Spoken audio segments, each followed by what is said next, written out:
when we're really kind of thinking about, the plants from a poisonous perspective and their chemistry and what they're doing to our minds and our bodies and our consciousness. Because whenever we consume any kind of plant material, we're essentially, it's becoming part of us. It's becoming part of like our inner chemical ecosystem. Um, and even if that's on a very minor scale as far as like altering, brain chemistry and perception and things like that, it's still having some kind of an effect and in a way becoming part of us. So no different than like avoiding eating plants that have been sprayed with a bunch of chemicals and pesticides and poisons in that regard. Like we don't want to just take that into our body because that could be damaging to our health too. But just knowing that plants all communicate with us on a chemical level, so we can have just as profound of an effect or open, just as much of a line of communication consuming, rose or yarrow or lavender or any of the more benign medicinal plants as we would, consuming deadly nightshade or mandrake or henbane or one of the more, dramatically poisonous plants.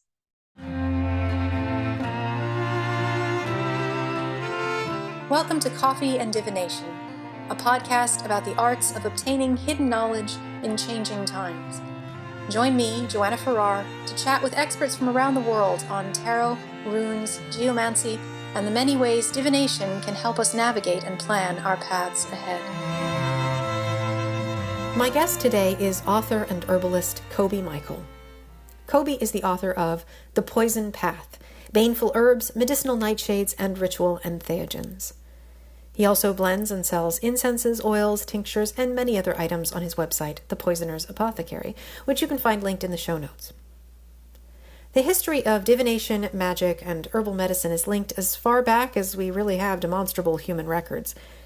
As the Paracelsian adage goes, only the dose makes the poison, and great harm and great benefit are possible through both magic and herbalism, and the link between our fears of poison, the power of healers, and the power of magical practices, including in some cases prayer, is one that links back to ancient Rome, Greece, and Mesopotamia.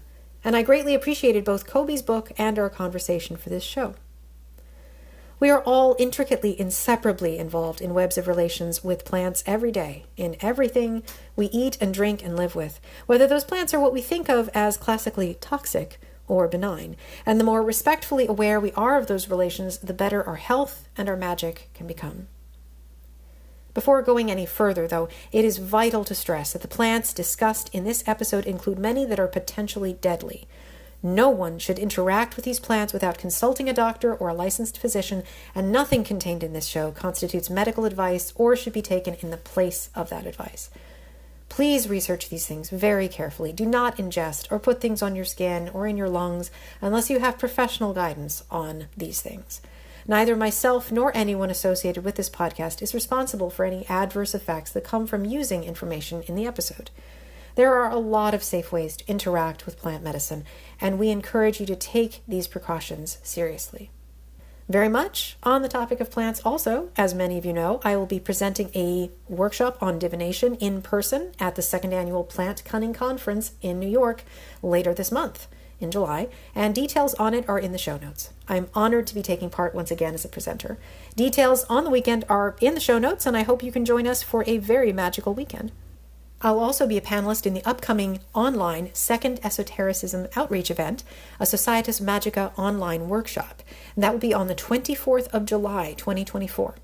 The Societas Magica was founded in 1994, and it is an organization dedicated to furthering communication and exchange among scholars interested in the study of magic. I am honored to be a part of it, and I'm really looking forward to being a panelist. Sign-up information for it is also in the show notes. As usual, if you enjoy this episode and the work we do here, please share it with friends, leave us a good review, which really helps. And to speak with me more, you can always reach out on Instagram at Coffee and Divination. Enjoy the episode. So it is my absolute pleasure to have on the show today the author of The Poison Path Herbal, Coby Michael. And it is wonderful to welcome you to the show. So thank you for being here. Absolutely. Thank you for having me. Excited to chat with you. Lovely. So there's generally a kind of traditional first question on the show, though it is usually slightly different for each guest, because the podcast is revolves a lot around divination. My first question to you would be if you can tell us a little bit about your background in coming to the occult worlds and these magical backgrounds, and specifically if there's anything around divination that you find interesting in your background, like the first time that you were introduced to divination, though what we're going to be talking about today is more about your book, obviously, and herbalism.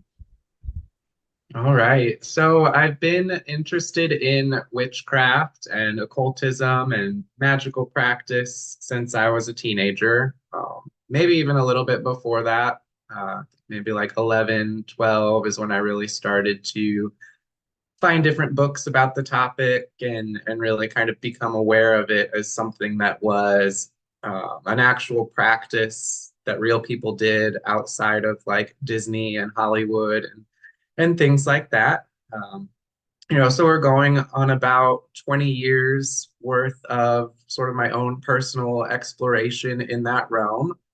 Um, I'm not a professional reader. I do work with divination a little bit, but it's not really like my main bag. But thinking back to like the very, very beginning of when I first started my interest in this path, of course, tarot and other forms of card reading was one of the first things that I kind of stumbled upon. So I've always been interested in the tarot. Um, Particularly the esoteric and occult symbolism in the Rider-Waite-Smith deck. Um, I've read a little bit, I guess, personally, and for other people, just kind of when it presents itself. But it's not something that I really pursue as like my full-time job when it comes to doing card readings and things like that, because there's a lot of other, much more experienced readers out there than me. But as far as a collection of symbols and esoteric concepts for really kind of building a vocabulary and kind of like forming a matrix of Western occult tradition, and all of the different themes that kind of weave in and out of that. I've always kind of been interested in tarot from a more scholarly perspective, I guess, just sort of like reading about it, analyzing the different symbols in the paintings and seeing how different cards line up and the different esoteric messages kind of hidden within it. But as it pertains to the poison path and working with different plant medicine, divination has kind of become a larger part of that, especially when it comes to um, working with plants for their mind altering properties of going into different trance states, communicating with spirits, and just sort of tapping into the spirit world. Divination is a really powerful tool for helping to bring different messages through when it comes to communicating with plant spirits. Yeah, absolutely. And I'm sure we're going to talk a lot about that. Mhm. For listeners who are curious, what is your definition of the poison path, and why do you use that phrase, for the work that you do? Well, the term poison path was coined by author and ethnobotanist um, Dale Pendle. I think it was in the, I want to say 1970s when he came out with his first book. And it was in reference to psychoactive plants, specifically those that also have the potential to be poisonous, um, and sort of focusing the interest in on plants in the nightshade family, plants associated with the witch's flying ointments, different things like that that kind of became known as the poison path. So it's kind of, I guess, accrued some popularity over the years by witches and other magical practitioners that are sort of focusing on these plants for their spiritual uses. And as we kind of like really delve into it, you find that a lot of plants have the potential to be poisonous, especially when it comes to those that are chemically potent or psychoactive. But on deeper investigation, the concept of poison is like a very wide and varying spectrum. Absolutely. And that ties directly into what I was going to ask next, which is coming to a definition of what constitutes a poisonous plant, which, of course, there are some that we will be discussing, which are very obviously quite toxic at very, very, very small doses. So, no one would argue with that definition. But then you do have quite a spectrum. And I really like that you include the Paracelsium dictum in there of, the dose being what describes something as poisonous. Is there something that you want to like get across to people about how you define or what you think of as a baneful herb, which is, since it's in the title of, the subtitle of your book? Yeah, so I would say poison is kind of a subjective concept. And for me, in my own personal journey on the poison path, it's been about really investigating that idea from a number of different cultural perspectives, spiritual traditions, medicinal traditions to kind of understand what this word really means and implies. So, like today, when we think of poison, our mind ultimately goes to all of the things that we have under the kitchen sink. The really, really dangerous stuff that if you eat it, you better call 911 or you're going to be in really, really big trouble.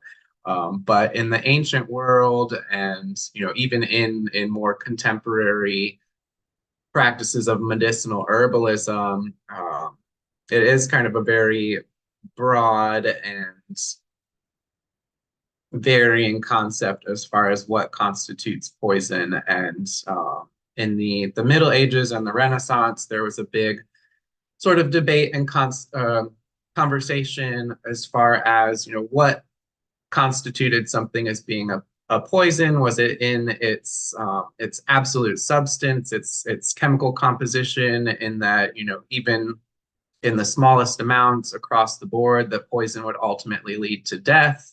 Or was there some other factor coming into play that was causing it to have this effect on people? And then the baneful kind of comes in. Baneful comes from the Old English word meaning harmful, but it also has this connotation of plants that have been demonized, ostracized, or have some other kind of sinister quality, which kind of brings us more into the occult concept of poison and spiritual toxins and things like that.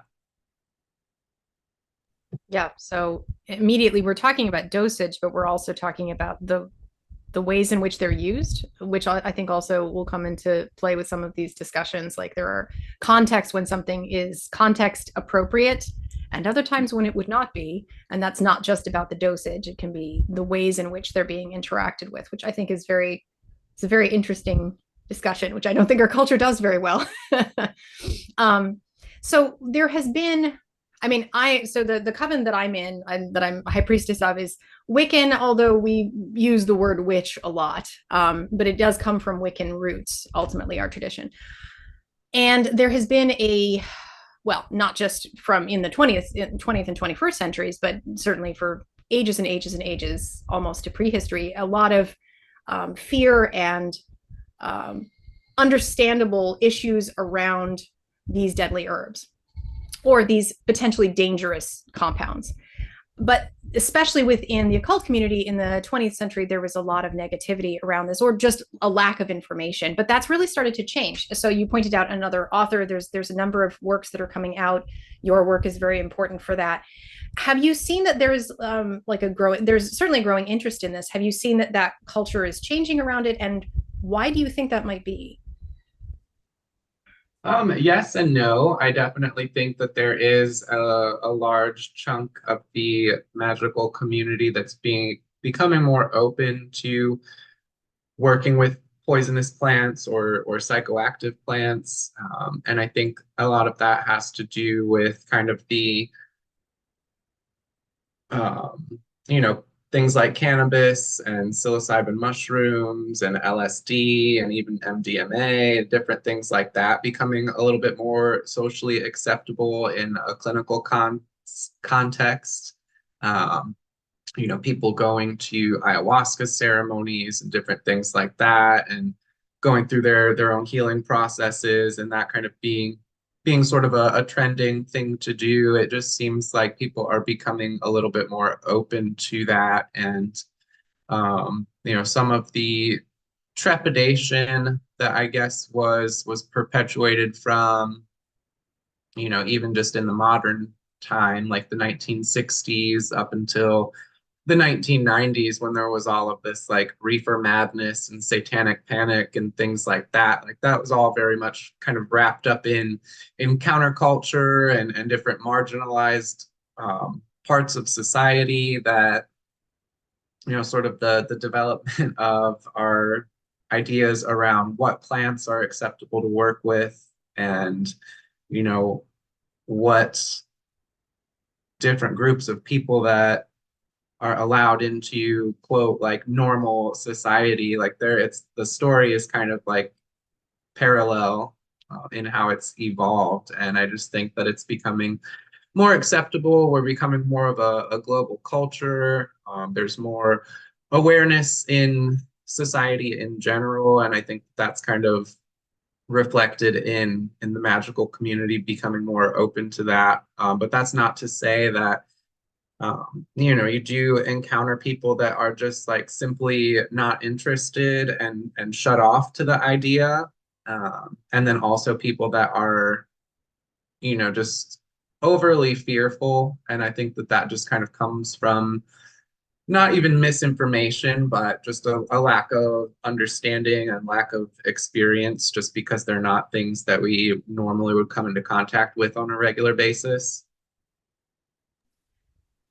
That's kind of crazy because it ties directly to my next question, which is I like sometimes when I'm thinking about things that I do commonly, there's oftentimes misconceptions that I find I always have to make sure I clear up this misconception that people generally have pretty soon into a conversation. It's pretty common. So you've touched on a couple of things. Are there things that, when you immediately start a conversation about what you do, what are some of the misconceptions that you find people are most, commonly having at this stage? Well, you get a kind of a mixed response. It's either like, people joking about you teaching them how to off their partner, and kind of like almost like laughing it off and not really even paying it any serious attention. And then you get the people that are, just so perplexed and befuddled by the idea of working with a like quote poisonous plant that they don't really have any like conceptualization of how to even like begin that work, or why would we want to work with them in the first place, or how do we work with them, or almost like this sort of like not even instinctual but just like very fear-based response of like even like the most minimal contact is just very very frightening. um and it just shows like how I think kind of disconnected we are from the natural world still. That we don't really have anything to compare it to. And so kind of that initial step on the poison path is sort of that first contact and that realization that, I can grow these plants, I can work with them in ritual formulas, I can do all of these things with them that I'm doing with other plants in the witch's garden, without treating them like they are radioactive or Yes, we've been very very carefully sanitized about our connections to these plants, which can be good. You don't want to necessarily ingest things you don't know what you're taking into your body, but it also does speak to how we have that separation from nature sometimes, which causes us to make bugaboos out of things. It's interesting you say that because I currently have, what do I have? Like probably about 100 plants in the nightshade family growing right now. I have 40 tomato plants in my greenhouse and another, I don't even know how many dozen of the, potato and pepper varieties, and they're all in the same family. And I was explaining that to a couple of my friends when I was talking about having you on as a guest and explaining how they're within the same family. So could you tell us a little bit about the family that I am speaking of? Because they feature prominently in your book, not the tomato and pepper, but. Yeah, so the Nightshade or Solanaceae family is sort of the main family of focus on the poison path. Just because it is one of our largest and most important groups of plants. So when we look at plants that we grow for food, tomato, potato, pepper, eggplant, etc., there's all sorts of different members of the nightshade family on that side. And then also super important like commercial crops like tobacco, and then we get into more of the ceremonial side of it, where tobacco is kind of the overlap on that. And that could probably be like a discussion in and of itself on how our relationship with that has changed. But we've got these other plants as well that are some of the most chemically potent and important medicinal plants in the world of pharmacopoeia, even recognized by the World Health Organization as, very indispensable medicinal herbs that have led to, the discovery of important neurotransmitters, drugs used to treat cancer, surgical operations, all of these really important things. As medicine has developed over the years, these plants have played a role in. So it's one of the largest and most common um, plant families, and it has some of our most important plant allies, from a variety of different perspectives. Mhm. Absolutely. And in the book, you talk about how belladonna is a very important plant in your magical practice and in your life. Can you maybe, just as an example, as we sort of dive into what these plants do and how you interact with them, can you maybe tell us a little bit about belladonna and also how did you feel that call came about? When did you first feel drawn to that particular plant? So belladonna, Atropa belladonna, or deadly nightshade is, one of the, I guess you could say the main four of the nightshade family when it comes to witchcraft and um, plant medicine ceremony. So we've got belladonna, datura, henbane, and mandrake are kind of the big four that get spoken of most frequently. Um, what drew me to belladonna, I think, was sort of the simultaneously seductive side of it, but then also the deadly side of it.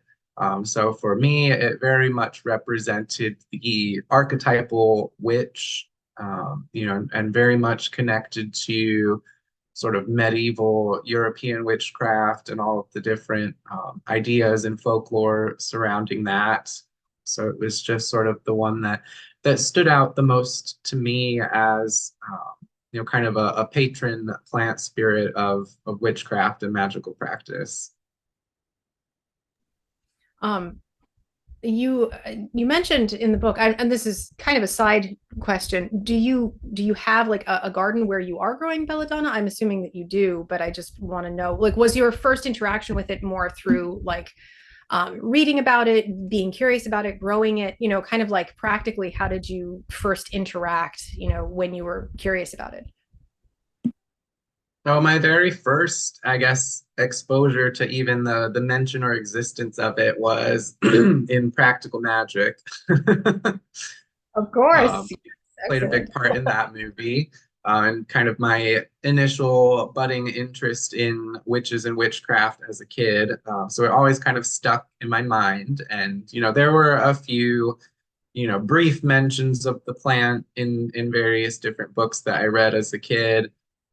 But it wasn't until a little bit later that the idea of working with poisonous plants and the poison path kind of came along, and I really started reading about it. So initially, it was more so through its folklore and mythology and kind of learning about its different spiritual associations.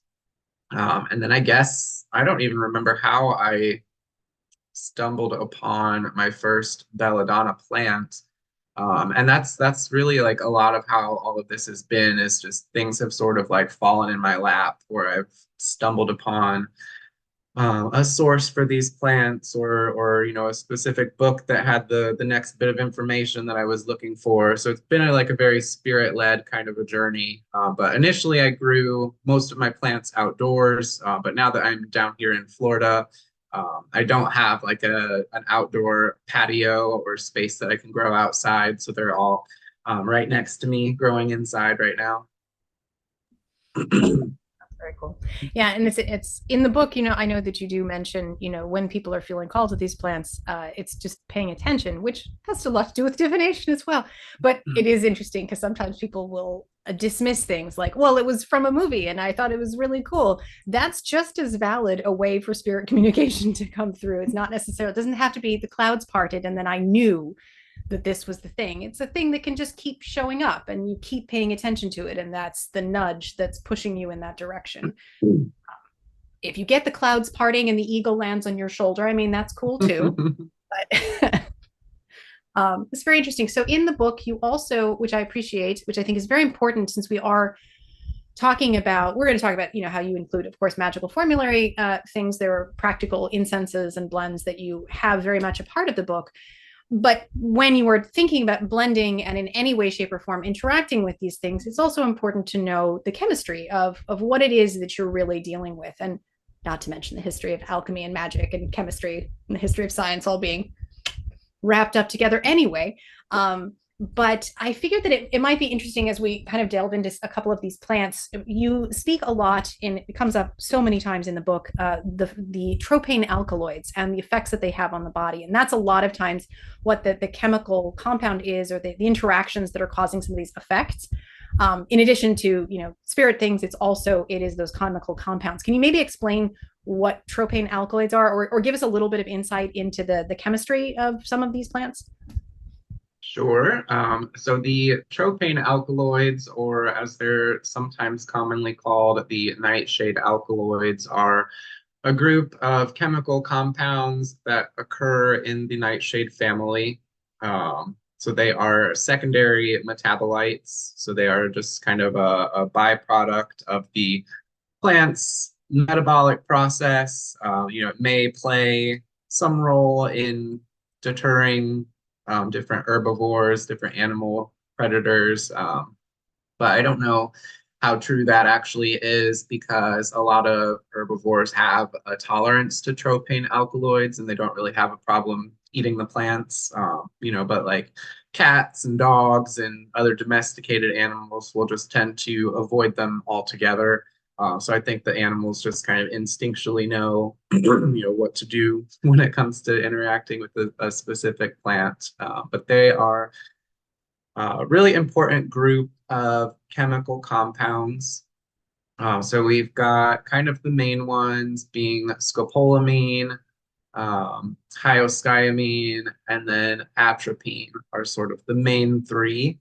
And then there's also solanine, solanase, which are more like minor tropane alkaloids that occur in a lot of the plant leafy material of plants like tomato, potato, eggplant, the ones that we actually eat. So they're not deadly poisons, but if you've ever eaten like a bunch of tomato leaves, you can get like an upset stomach, and some people have a sensitivity to eating nightshade fruits in general. So there's that. But the tropane alkaloids are anticholinergic.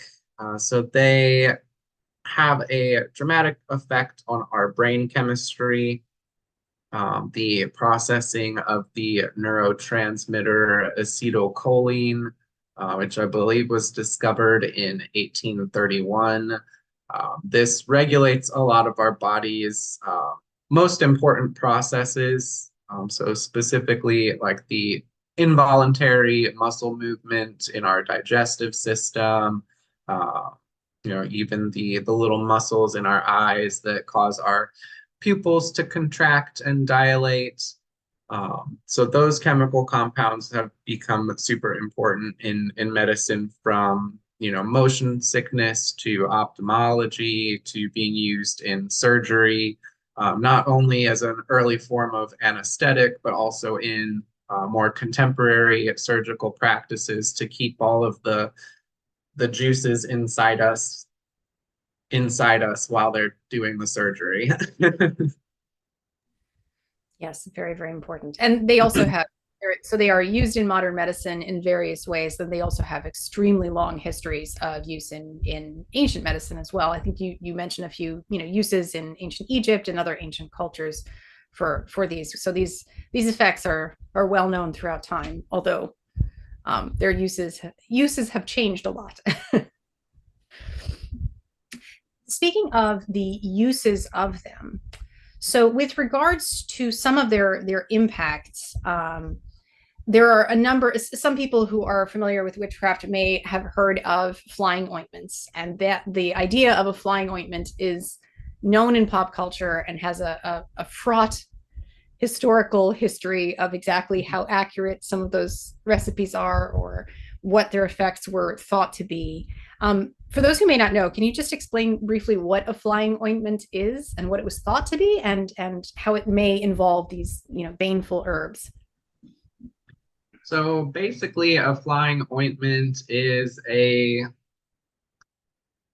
preparation, typically lard or fat based, which makes it an ointment that is applied to the skin to absorb these tropane alkaloids for their consciousness altering effects. So typically it would have been applied to the body, and it would have caused the person to fall into a deep sleep. And then during that sleep, they would engage in what is called spirit flight. So this could be like astral travel to real places in the middle world or the physical world to gather information. It could also mean travel to the spirit world to connect with various different spirit allies, or what we see really kind of crystallize during the Middle Ages and the years of the witch craze, this idea of the witch's Sabbath, and that it would be used as a vehicle essentially to allow the person to fly to this nocturnal congregation of witches. Yeah, and therefore the particular dosages and what was included. There are some recipes from various, historical documents, some of which I think in the book you point out would be very unwise to use, and others that can be modified, more safely. What are some of the primary elements that are usually found in those recipes? Like which ones in particular? A lot of the recipe, well, I would say the majority of the recipes that exist from that time period are all kind of from physicians, natural philosophers, court inquisitors, all of these well-educated gentlemen that were having this conversation about what these ointments were and how people were using them. So all of the information that comes down to us is sort of filtered through this lens of people in parts of society that had access to quote higher education. So not necessarily the folk traditions that they would have originally been deriving this information from. And if we notice, kind of reading through the timeline of different flying ointment recipes, they essentially all echo one another. So the recurring ingredients are typically deadly nightshade, aconite or wolfsbane. We also see things like parsley, cinquefoil, other non-baneful, non-psychoactive ingredients, as well as references to like poison hemlock. I think henbane and mandrake pops up a couple of times, but it's usually a member of the nightshade family. Sometimes wolfsbane, which is the buttercup family, sometimes hemlock, but always some combination of nightshade plus something else. Mm-hmm. Yeah, yeah. And I think that that immediately ties into something that you point out in the book, which I think is very important to think with.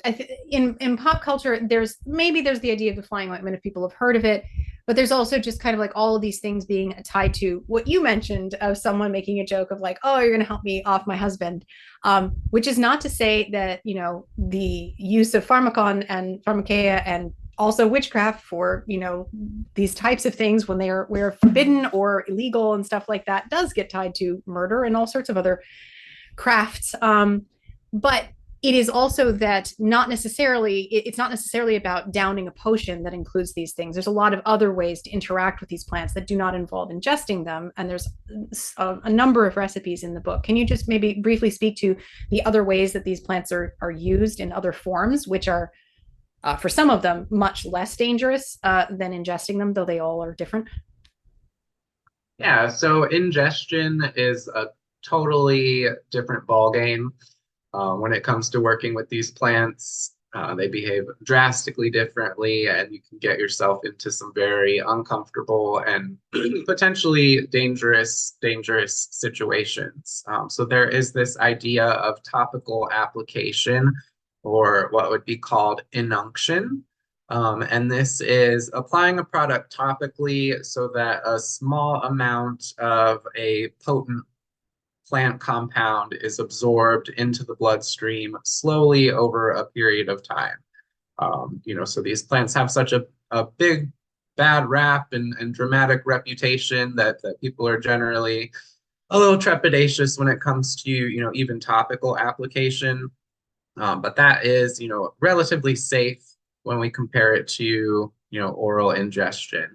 And I'm talking like infused wines, brewing teas, which is very dangerous. So like actually drinking it. Then we have things like incense, subfumigation, also like smoking small amounts of specific plants on the poison path. Belladonna and datura in particular, which are known for being pretty dangerous when it comes to ingestion. They've both been used to treat asthma, up until like the 19th, 20th century. They were actually rolled up into little cigarettes that people would smoke to help when they were having an asthma attack. So there is like a medicinal precedent of them being ingested in that way. So that would be an option that would be, relatively safe, but would be contingent on, the amount that you're smoking. We always hear stories of people like crushing up datura seeds and rolling them up in joints with cannabis and smoking that and, tripping for 3 days. So there's lots of different ways to do it safely, and then also ways that become, very dangerous. Yes, absolutely. Yeah, and that also does have to do with, I always think about the example of like at Delphi, all the debates about whether or not she was, whether there were gases being released from underneath where the Pythia was seated, and the whole idea of like the raving priestess versus the priestess that was more, like the debates about whether they were more, whether they had ingested a lot of entheogens, and some of the cultural ideas around like whether or not she was sort of out of control and saying things that the priest just interpreted, or whether there was more skill and the level of influence that any of those gases or entheogens that may have been involved had on that. So I think that then when you look at the accounts and the way that we interpret them, it also has a lot to do with how we view what these substances do, whether they're very dangerous and they immediately lead to raving nonsense, or whether it's simply a way to sort of switch consciousness. And with all of this, we are also delving into, as I was just mentioning, Delphi might as well go in this direction with the Greeks. There is a significant portion when you're talking about each of these plants, you divide the book into looking at them from the perspectives of Saturnian, Venusian, or Mercurial herbs, and whether these plants fall more under the domains of those three spirits or gods in particular. And that also leads the conversation to discussions of alchemy and how alchemy is an influence on this work. Can you perhaps it's a difficult thing to ask. I'm going to do it anyway. Give us a brief description or definition of alchemy, such an easy thing to do, and why you think that dividing these herbs and thinking about them within those three forces is important. Just a small thing. Right. So alchemy, alchemy would have been an early precursor to chemistry. So it's commonly thought that it was the practice of transforming base metals, base elements into their highest form. So turning lead into gold is typically what we hear about. But there's also, a spiritual side to the physical operations of alchemy when it comes to like distillation and things like that, that it's also, transmuting the spirit and consciousness of the alchemist through these different levels to a higher state. So there's different stages of that. I think that there's 7 altogether, but I'm kind of working with basically 3 stages connected to the salt, sulfur, and mercury, or the 3 primes. That's a concept used in alchemical practice. So Saturn being tied to Nigredo, which is the putrefaction, the rotting, the breaking down of a substance. And then we have Mercury, which is connected to albedo, the whitening or calcination process, and then Venus is connected to rubedo, or the reddening, or the creation of the philosopher's stone. If we're talking about mineral alchemy, or in this case, the vegetal stone, when we're working with plant alchemy, or spagyric alchemy. So essentially kind of symbols of these different spiritual processes, and kind of the different connected themes and energies that come into play, kind of reinforcing the categorization of the plants into these categories of Saturn, Venus, and Mercury. And in terms of the qualities, perhaps let's choose Venusian, so we're not starting with the Saturn ones. What are some of the qualities and just a couple of the plants that you consider under that category? What defines them then as kind of being within that sphere? So Venusian plants in general are going to be a lot of our tonic herbs, those that are kind of used for just general health and wellness, plants that are used in beautification and different lustral waters for the hair, the skin, which we could connect into like glamour magic, influence magic, anything involved with sort of creating abundance and beauty in the world, we would associate with the Venusian corner of the triangle. We also get into kind of like sexuality, very primal, very visceral. So we typically think of Venus as being like this very like gentle, beautiful, all of the good things in life. But then there's also, this very, very primal, almost like dark-sided, visceral quality to Venus when we look at the witch queen and various different forms of the dark goddess, and sort of taking that primal generative power and sexuality and turning it into something else. Yeah, which takes us to the realm of like mandrake and plants of that nature, which are strongly associated with Aphrodite and those types of things, along with many other spirits, but still.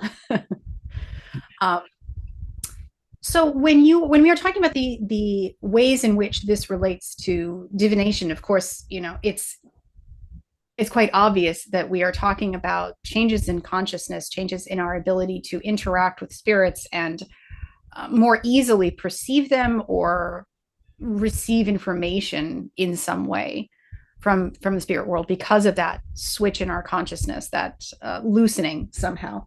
What are some of the we could go through a whole host that are related to different forms of divination, and there's too many to go through, but specifically, since we've talked about Venusian for a little bit, for more Saturnian, what are some of your favorite or you think the most prominent herbs that are useful in necromantic context? Because especially in the ancient world, there were a lot of plants that were associated with rituals that were offerings to the dead, or in some ways to receive information from the dead or aid from the dead. What are some of those plants that are more connected to necromantic practice?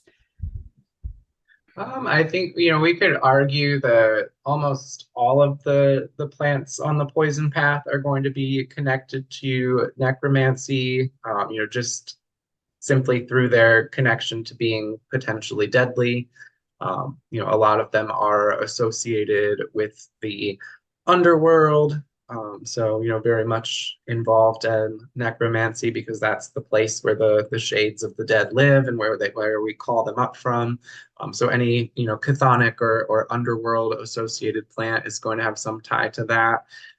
But for me, kind of the two most that I see connected in that way are henbane and belladonna. And that is through their magical and mythological association to the underworld, but also their connection to the dead, to the deities of the realm of the dead, and then also their entheogenic applications when it comes to actually using them in formulas and ingesting them specifically to communicate with the dead or to practice divination with the aid of the spirits from the realm of the dead. Mm-hmm. Yeah, absolutely. I think that we're talking about some, as we've already multiple times pointed out, and of course at the beginning of this episode, I will have put the please do not consider any of this medical advice. Please consult your doctor before. Yes, because very important for many reasons.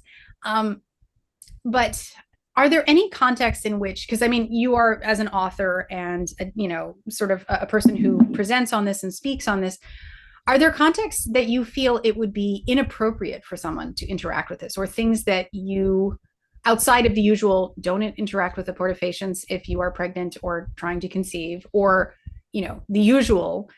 Are there ways that you think about times that it is inappropriate, or ways that you have discussions around what people can do to sort of interact with these plants safely?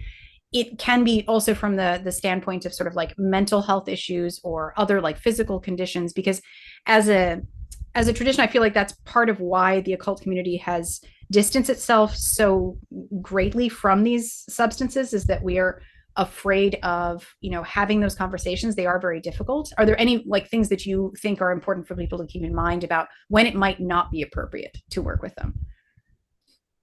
Oh,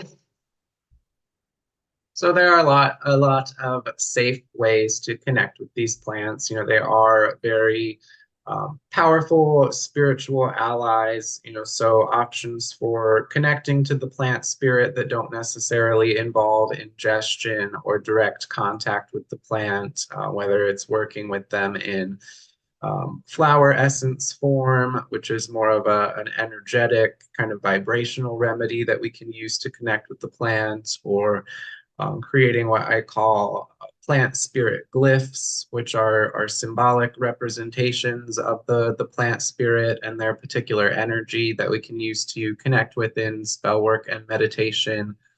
that don't necessarily involve, direct connection if you are concerned or have any kind of like contraindication to working with them.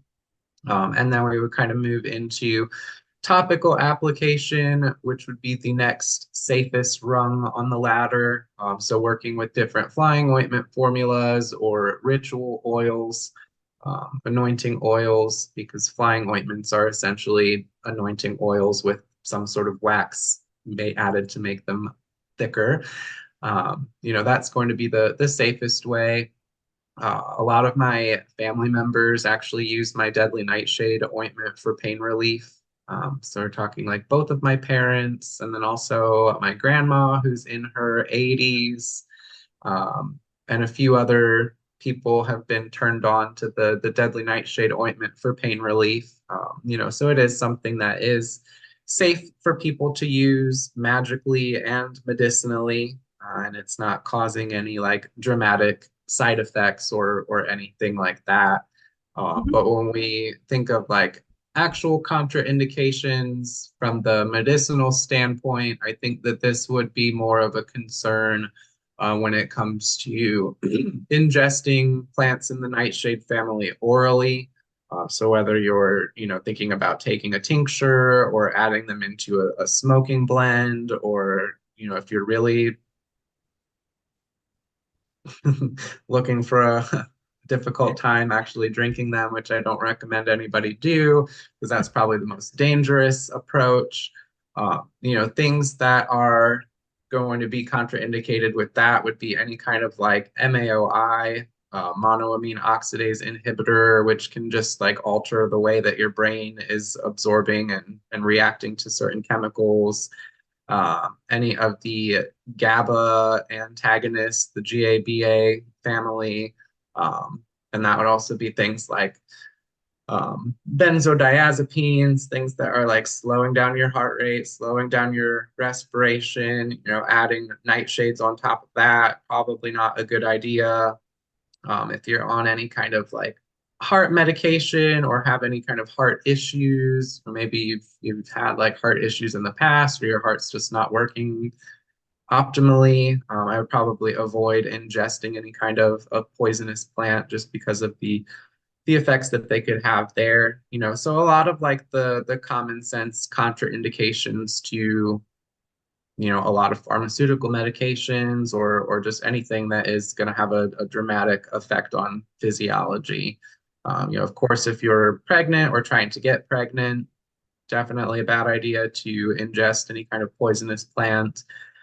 There are some um, traditions of herbal practice in different cultures that involve, the topical application or topical absorption of plants in the nightshade family, specifically like tobacco, datura, things like that have been used in different childbirth processes. But, that would be that from the medicinal standpoint. But like energetically and magically and mental health wise, um, oh, that's such a big question. So they are plant medicine. They're great for shadow work. They're great for helping us through, dark times in our life and different like traumatic processes and things like that. But because they are poisonous plants, because they do have sort of this sinister side and sinister associations as far as the different uses throughout history and spirits that they connect to, people that I would, I guess, term as, already predisposed to melancholy, or those with an already like very Saturnian constitution. Um, it can kind of pull you down into almost an even darker place than you were before. So just balance and being aware of the vibration, and not getting too bogged down in that lower vibration energy that often comes with working with plants of the underworld. So it's important to, if you do that, balancing with other sort of light bringer herbs to balance you back out, because you can go to some pretty nasty places. That's a really, really important thing to keep in mind. Yeah.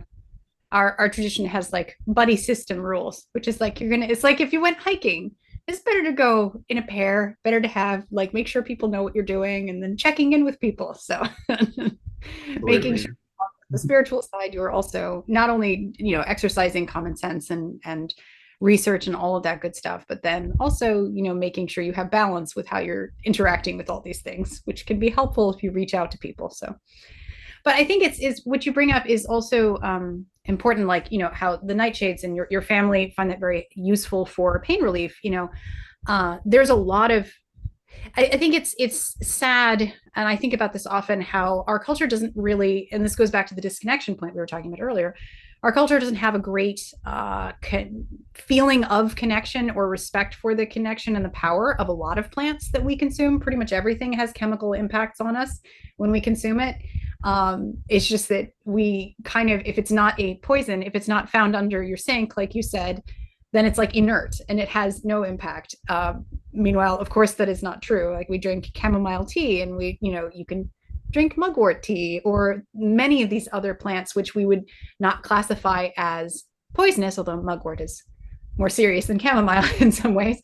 And they are still having impacts on our brain chemistry, on us spiritually, and that's perhaps part of the root of the issues that we have with some of these these other powerful substances. You mentioned tobacco earlier. Caffeine is an addictive substance too. I'm drinking it during this interview. Are there things that you think it would be good for people to keep in mind about how we interact with plants in general and how we're taking these substances in? Because I feel like this discussion around poisonous plants really can serve to awaken the way we think about plants in general. Yeah, for sure. It does, influence how we work with all of our plant allies when we're really kind of thinking about, the plants from a poisonous perspective, and their chemistry and what they're doing to our minds and our bodies and our consciousness. Because whenever we consume any kind of plant material, we're essentially, it's becoming part of us. It's becoming part of like our inner chemical ecosystem. Um, and even if that's on a very minor scale, as far as like altering, brain chemistry and perception and things like that, it's still having some kind of an effect, and in a way becoming part of us. So no different than like avoiding eating plants that have been sprayed with a bunch of chemicals and pesticides and poisons in that regard. Like we don't want to just take that into our body, because that could be damaging to our health too. But just knowing that plants all communicate with us on a chemical level, so we can have just as profound of an effect, or open, just as much of a line of communication consuming, rose or yarrow or lavender or any of the more benign medicinal plants, as we would, consuming deadly nightshade or mandrake or henbane or one of the more, dramatically poisonous plants. Yeah, yeah, absolutely. This is just like a little teeny question, because as I mentioned, I'm growing a lot of tomatoes and peppers right now, and you mentioned growing. Which of these plants are some of your favorite to grow? And the second question is, which are the most difficult? I've heard mandrake is extremely difficult. It's on my list that I want to try to grow mandrake. I have not attempted it, but I was just wondering what you find your favorites to grow, and which are the most tricky in your experience. Yeah, mandrake can be a little bit of a stinker. And it's not always like super difficult to get started from seed, but it's difficult to get from like that initial germination to it living to be like 2 or 3 years old. Luckily I've acquired some mandrake plants that were already a couple of years old, so I've just kind of been taking care of them, to make me feel better about myself. But the ones that are my favorite to grow are, again, henbane and deadly nightshade. Those are kind of my my go-tos. And it seems like this year the henbane is doing really, really well, and it just keeps kind of popping up. So that makes me pretty happy. The belladonna is doing pretty well too, even though it's maybe not super thrilled to be living down here in Florida. Like even though it's indoors, it's definitely a plant of the north, and reflects that in its willingness to grow. Um, Datura is probably one of the most popular and the easiest to get started, and also the fastest to grow and go from like germination to flowering, since it is an annual. So a lot of people like to work with Datura for that reason. Yeah. Yeah. Speaking of other plants, I mentioned that you have a number of recipes and practical ways to interact with these plants in the book that we're speaking of today. You have another book coming out, which is coming out in a few months' time. Can you tell us kind of what's going to be included in that? What type of things are you excited to sort of be exploring in that second book? Yes. So the second book is called The Poison Path Grimoire. That comes out November 5th. And that one is a little bit more esoteric, I guess, than the first book. The Poison Path Herbal really goes into, detail on the chemistry and really like creating formulas for both medicinal and magical uses. While that is something that I touch on in the next book, this one is more focused on spiritual practice, plant spirit medicine, and incorporating them into magical practice. So I really delve into kind of the history of poison as a concept and all of the different things that touches on, because there are a lot of esoteric themes in the development of poison as a concept, including different gods and goddesses, spirits, different energetic concepts from different parts of the world, kind of expanding our understanding of what poison actually is as an occult concept and as an actual energy that we can work with in magical practice. So there are a lot of formulas in there. They are more so like ritual formulas for spell work. Um, it is a little bit more focused on the topic of dark herbalism. So looking at some of the more sinister and maligned qualities that these plants have, and what that means for their energetics and the spirits that are associated with them, as well as their use in shadow work and healing processes. Yes, that sounds absolutely fascinating. And it's, the history of witchcraft is the history of things that are either transgressive or on the edges, or in some way, have those difficult topics included in them. So yeah, that's all part of our history and our practice. So that's fascinating. I like to there will be links to in the show notes to your website and information about your books and all of that other stuff. I like to kind of end by I'd like to ask, is there anything that you would like to leave listeners with as a sort of piece of advice or thing that you think people should spend more time thinking with than they already do, either from a magical perspective or in how they relate to herbs and herbalism? Um, so something that kind of kept coming up before the interview, and something that I've kind of like, I guess maybe like struggled with or thought about maybe more frequently over the years, is, coming up against like the idea of working with all of these poisonous plants and plants that can potentially cause harm, but are also like super culturally, medicinally, and magically important. Just kind of this idea of being open to experimenting and exploring and listening to what the plants have to say, how they call out to us, what plants in particular stand out, just kind of like listening to that call, because really it is the plants that do all of the teaching. You can have some of the best teachers or buy all of the books, but really it's a very individual process when you kind of open up yourself to that sort of plant spirit communication.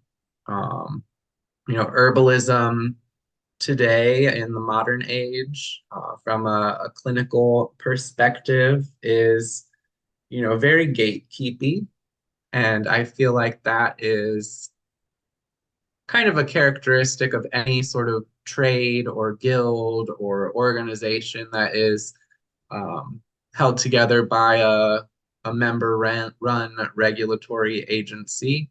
But this knowledge, this herbal knowledge, it was always something that was very accessible. And there would be, somebody in every household that had some knowledge of how to work with specific plants, whether it was to treat something like headache or toothache or a cold or something just very run of the mill and basic. Like there was an understanding for, what plants could be worked with.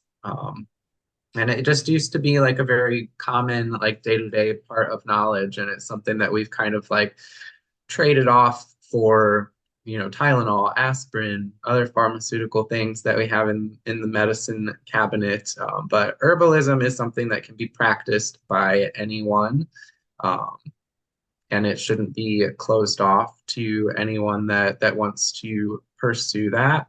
Um, so just following that, and if even if you're just brewing like chamomile tea to help your loved one get a good night's rest, or making like elderberry syrup to give away to people in the neighborhood, like do it and practice it, and don't let anybody tell you that you shouldn't be doing that, or that you don't have the credentials to do that. Because if I can do what I'm doing with the plants that I'm doing it with, we can all work with plant medicine in our own way.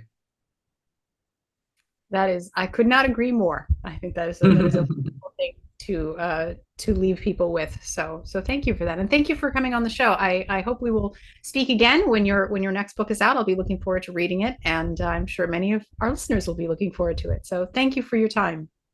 Absolutely. Thank you. I really enjoyed it.